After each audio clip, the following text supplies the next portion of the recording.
Gold card first లుక్ను విడుదల చేశారు Trump. America అధ్యక్షుడు డొనాల్డ్ ట్రంప్ $5 మిలియన్ల గోల్డ్ కార్డు వీసాను మంజూరు చేయనున్నట్లు ప్రకటించారు. EB-5 వీసాకు ప్రత్యామ్నాయంగా ఈ కొత్త కార్డును ప్రవేశపెడుతున్నట్లు వెల్లడించారు. ఈ నేపథ్యంలో గోల్డ్ కార్డు ఫస్ట్ లుక్ను డొనాల్డ్ ట్రంప్ మీడియాకు చూపించారు. దాంతో ధనవంతులైన విదేశీయులకు అమెరికా శాశ్వత నివాసం, పౌరసత్వ మార్గాన్ని సులభతరం చేయనున్నట్లు ఆయన వెల్లడించారు. EB-5 వీసా విధానాన్ని రద్దు చేసి 43.5 కోట్లు వెచ్చించే వారికి ఈ గోల్డ్ కార్డు అందజేస్తామని ఇటీవల ట్రంప్ ప్రకటించిన సంగతి తెలిసిందే.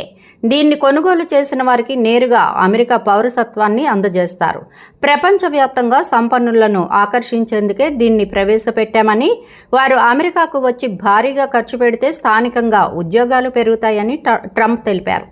ఈ కార్డుకు భారీగా గిరాకీ వచ్చిందని, ఒక్కరోజే 1000 కార్డులను విక్రయించినట్లు వాణిజ్య శాఖ మంత్రి హోవర్డ్ లుట్నిక్ ఇటీవల తెలిపారు. వీటి ద్వారా $5 బిలియన్ సేకరించామని చెప్పారు. ప్రపంచవ్యాప్తంగా 3.7 కోట్ల మందికి ఈ కార్డు కొనే సామర్థ్యం ఉందన్నారు.